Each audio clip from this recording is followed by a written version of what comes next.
Last Sunday, when I got home in the afternoon, I was looking at the New York Times book section, and you know what I found in the nonfiction section of their bestsellers list?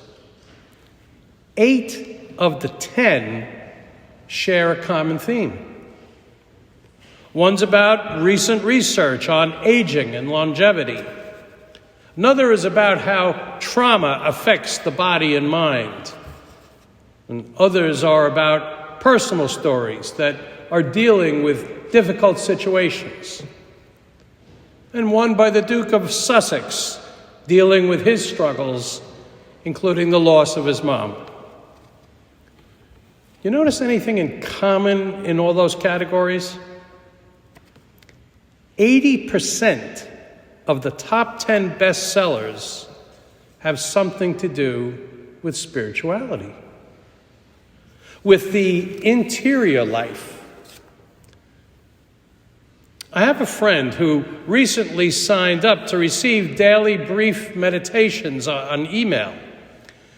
She told me, the first thing I read when I get to work, I take a breath, I read those reflections, and I reflect for a minute, and then I get to go to the other hundreds of emails that are waiting for me for my immediate response. It's crazy, she said. My day has begun, but that moment's reflection helps me keep my head about me, gives me a central focus on how I relate to my coworkers and my work. It is crazy, isn't it? How busy life is. How much comes at us every single day. There is so much to distract us and keep us from paying attention to what's really going on in our lives. Same is said in an article on spirituality written a while back in, of all places, the Wall Street Journal. The article was entitled, "The Sounds of Silence," and it was all about just what that title suggests. It lamented the loss of our interior lives, the absence of silence, because we are so distracted all the time by noise, especially produced by electronic diversions. You know, smartphones, Alexa and Siri, don't you go off? Smart TVs, video games, there's no escaping.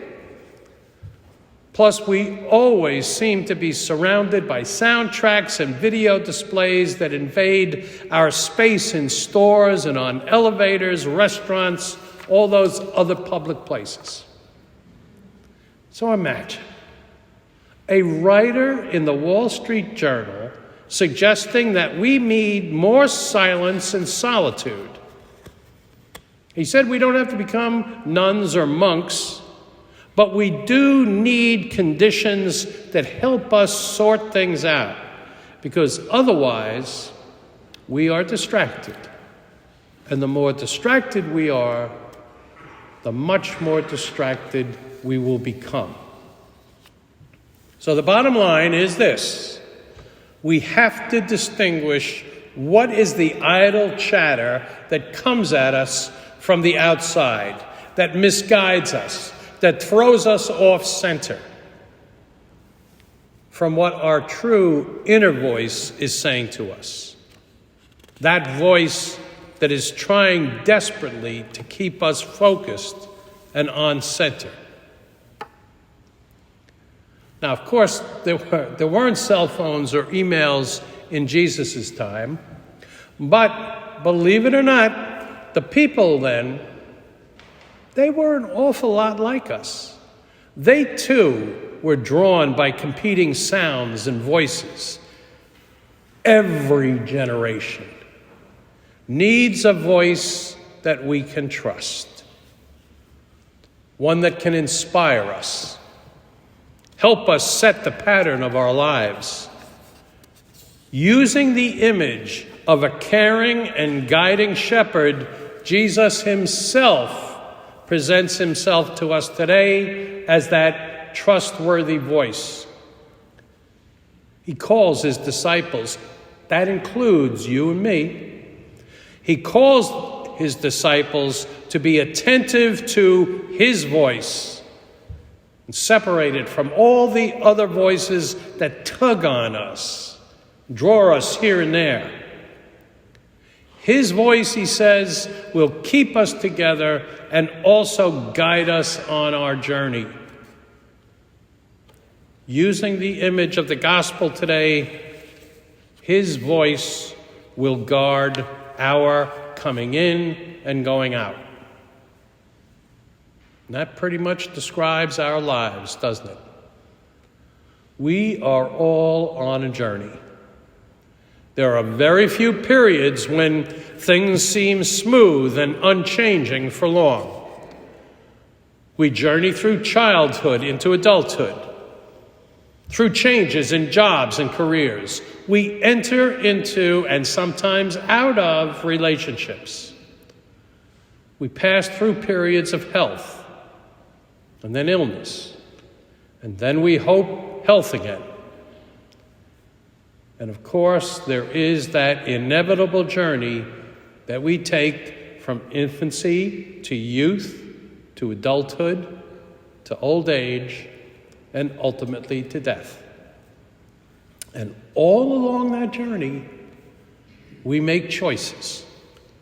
Some are well made, and others we wish we could take back and do all over again.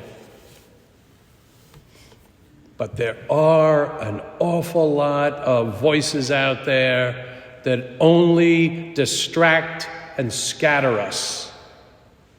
And they really don't care how or where we end up, or whether we just are going around in circles. And maybe, just maybe, we have paid too much attention to them. I tell you, folks, they do not have our best interests at heart. Not as long as we buy what they're selling, or choose what everybody else chooses, or live with the same values as those around us, and when we don't stand out in a crowd. But the shepherd, Jesus tells us, wants to gather us. He wants to give us rest from futility and wasted energies. His voice can help us keep our wits about us in our often misguided world. There's a lot to maneuver about through in life. Lots of big and small decisions to make along the way.